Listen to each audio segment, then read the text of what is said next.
Media tanam bekas. Media tanam bekas yang di dalamnya ada tanah, sahabat. Nah, banyak sahabat yang bertanya, bagaimana cara saya menggunakan lagi media tanam bekas ini agar steril seperti itu, sahabat. Nah, beginilah kira-kira pertanyaan yang sering muncul di kolom komentar. Begini, sahabat. Jadi sekali lagi sebenarnya saya sudah sering membahas mengenai ini. Saya tidak suka menyebutnya sebagai mensterilkan, sahabat. Saya lebih suka menyebutnya sebagai mengkondisikan agar media tanam kita, terlebih yang ada tanah di dalamnya. Karena dalam membuat media tanam biasanya mayoritas masih menggunakan tanah, meskipun mungkin komposisinya itu 30-40%, tapi masih menggunakan tanah. Di sini ada arang sekam, kemudian ada bahan-bahan lainnya yang kita campurkan. Nah, kembali lagi mengenai mensterilkan. Saya lebih suka menyebutnya sebagai mengkondisikan agar media tanah kita ini menjadi media yang sehat seperti itu. Karena kalau saya mengatakan mensterilkan, sahabatnya, saya sampai kadang-kadang ketika saya melihat video dari sahabat petani mungkin yang memiliki pandangan berbeda dengan saya, jadi saya tidak bisa membayangkan bagaimana bisa kita mensterilkan tanah ini, sahabat. Begini, sahabat, dalam segenggam tanah yang sahabat lihat ini, sahabat ya, di sini adalah ekosistem kecil yang sebenarnya di sini banyak sekali unsur-unsur yang begitu kompleks, sahabat. Di sini ada partikel tanah, kemudian juga ada pori-pori, kemudian tentu saja ada mikroorganisme tanah. Dan yang mana, sahabat, di sini saya tekankan lagi, sahabat ya, dalam setiap 1 gram tanah ini, sahabat ya, di sini ada miliaran mikroorganisme, termasuk di dalamnya bakteri, sahabat. Bayangkan, miliaran, sahabat. Jadi ini hampir sama dengan populasi kita umat manusia. Begini, beli tekankan lagi, sahabat ya, di dalam 1 gram tanah ini, sahabat, ini ada miliaran mikroorganisme, termasuk juga bakteri, bahkan belum dihitung lagi berbagai jenis fungi tanah atau jamur tanah yang ada di sini, sahabat. Jadi kalau sahabat berpikiran bahwa media itu harus steril, jadi sahabat harus bertanya lagi bahwa tanaman kita yang kita tanam, sahabat ya, yang berbuah kemarin, mentimun saya yang besar jumbo seperti itu, sahabat, itu bisa seperti itu karena bantuan dari mikroorganisme, miliaran mikroorganisme yang ada di tanah. Karena kita memberikannya pupuk organik, sahabat. Di sini ada bakteri pelarut fosfat, juga ada rizobacter, yang mana itu akan menguraikan, bahkan mengeluarkan enzim yang bisa akhirnya membuat bahan organik yang kita masukkan, pupuk organik dan lain sebagainya, itu bisa diserap oleh akar seperti itu, sahabat.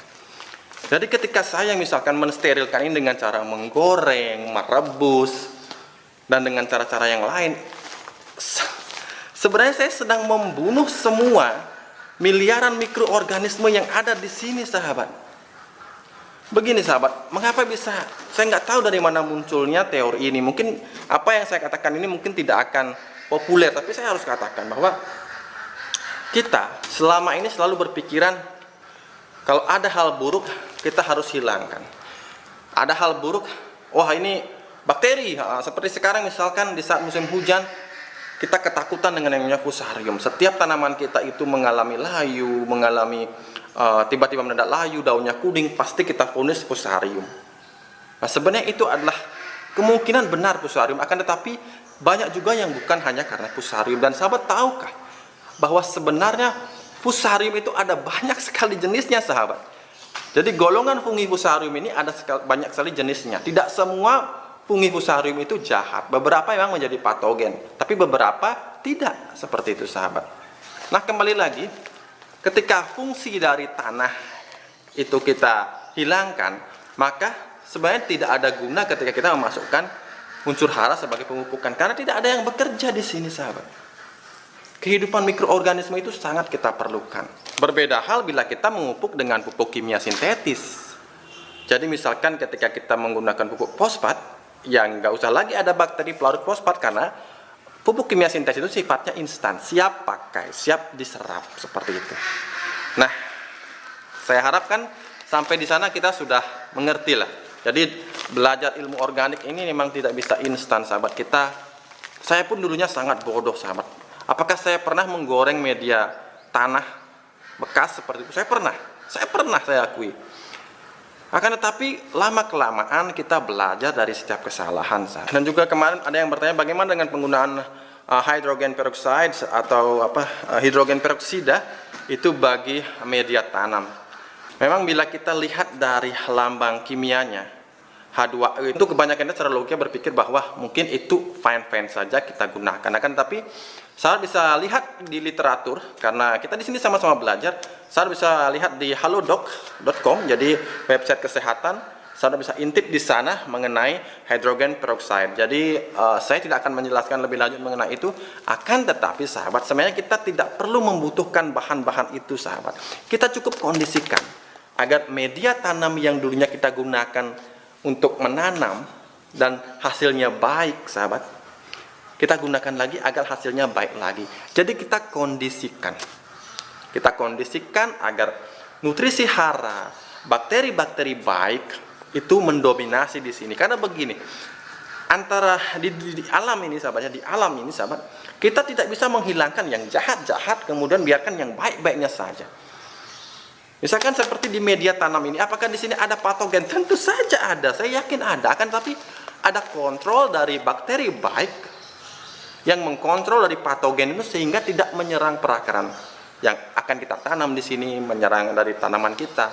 Ada kontrol keseimbangan alam. Inilah yang saya sebut di awal tadi sebagai ekosistem kecil di sini sahabat. Jadi ketika ekosistem berjalan baik, bahkan di tanah pun itu akan membuat kebaikan. Tidak hanya ekosistem secara luas saya bilang ya, tapi ekosistem tanah pun seperti itu. Yang baik bisa mengkontrol yang jahat, maka yang jahat dan baik ini akan bisa berdampingan. Dan seperti itulah yang saya pahami mengenai media tanam bekas. Jadi mohon maaf bila kita, misalkan ada beberapa kita yang berbeda pendapat tentang itu. Mungkin saya yang bodoh, karena saya selama ini hanya belajar dari alam dan gejala-gejala alam yang selalu saya pantau dan saya catat di dalam catatan kecil saya. Begitulah sahabat.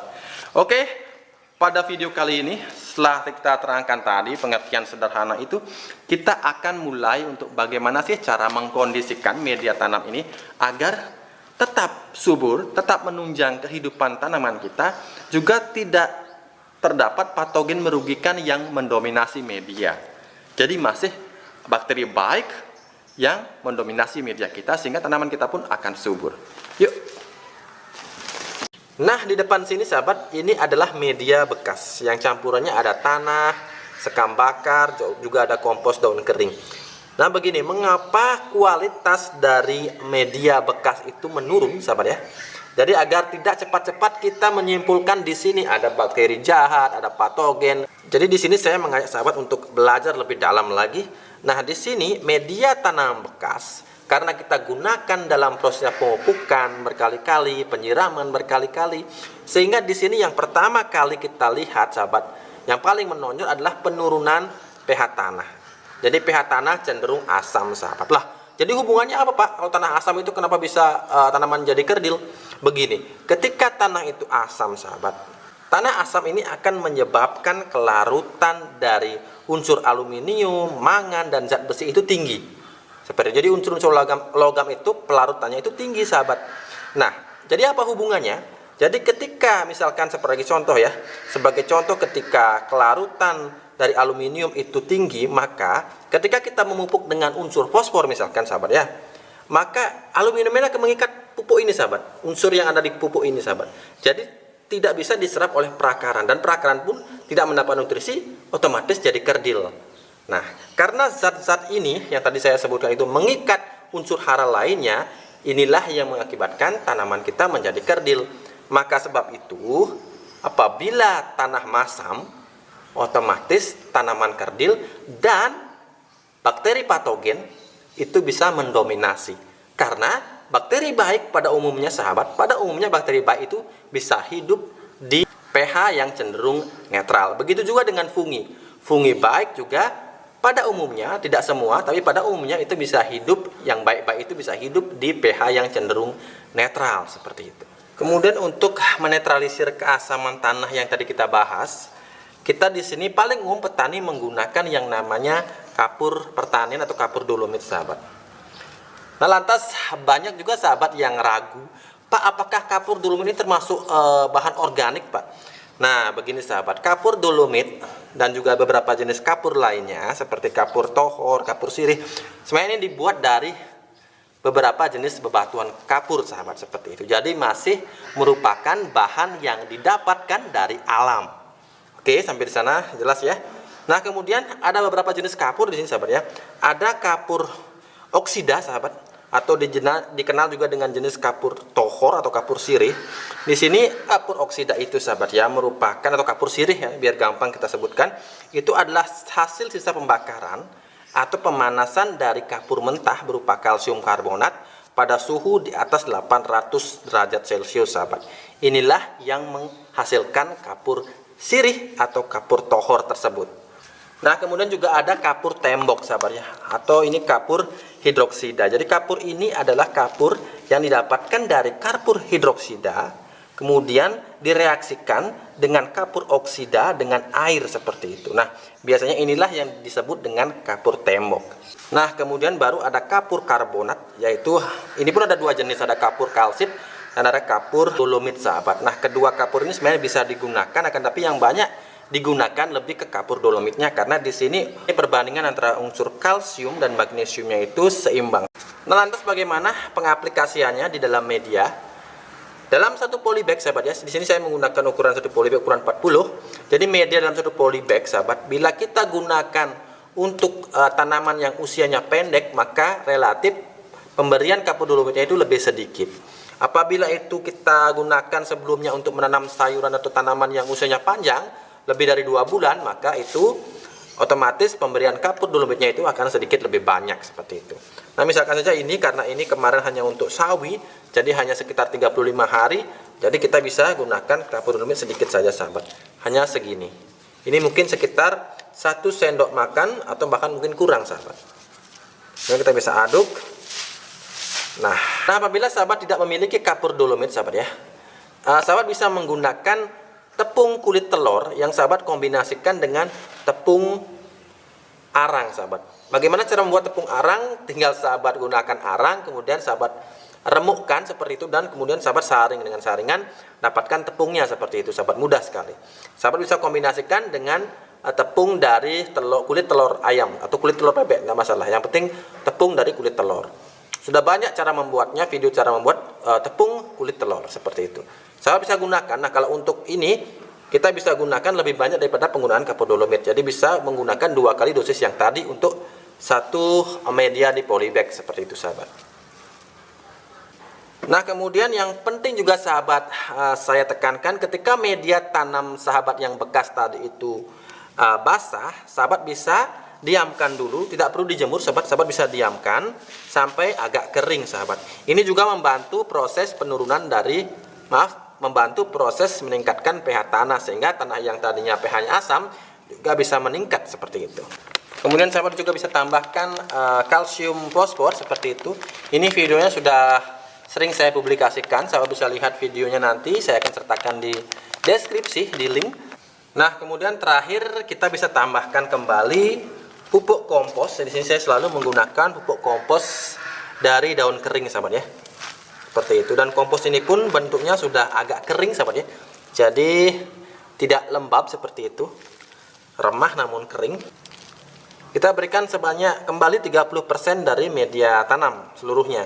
Karena komposisi di awal biasanya saya menggunakan 40% tanah, 30% sekam bakar, dan 30% lagi adalah pupuk kompos. Seperti itu sahabat. Jadi kita remajakan lagi, kita kondisikan lagi, tanpa harus kita terlalu khawatir adanya patogen yang belum tentu ada dan belum tentu itu merugikan secara mayoritas dari keseluruhan mikroorganisme yang ada di dalamnya sahabat. Oke, cukup sekian video saya, semoga bisa sahabat tiru dan lakukan di rumah, dan buktikan bahwa sebenarnya ketika ekosistem tanah itu baik sahabat, seimbang, maka kontrol itu ada di sini sahabat. Bukan kontrol itu ada di kita. Sekali lagi, bila ekosistem itu bagus, baik, sempurna, seimbang, maka kontrol tersebut akan ada di alam. Bukan kita manusia yang seolah-olah mengkontrol semuanya. Oke, cukup sekian video saya kali ini. Semoga bisa memberikan wawasan yang baru meskipun ini mungkin tidak populer. Akan tetapi tetap selalu bersemangat dalam berkebun organik bagaimanapun metode yang sahabat jalankan. Jangan lupa berusahalah menanamlah hari ini agar kita bisa panen esok hari. Sampai jumpa di video-video berikutnya.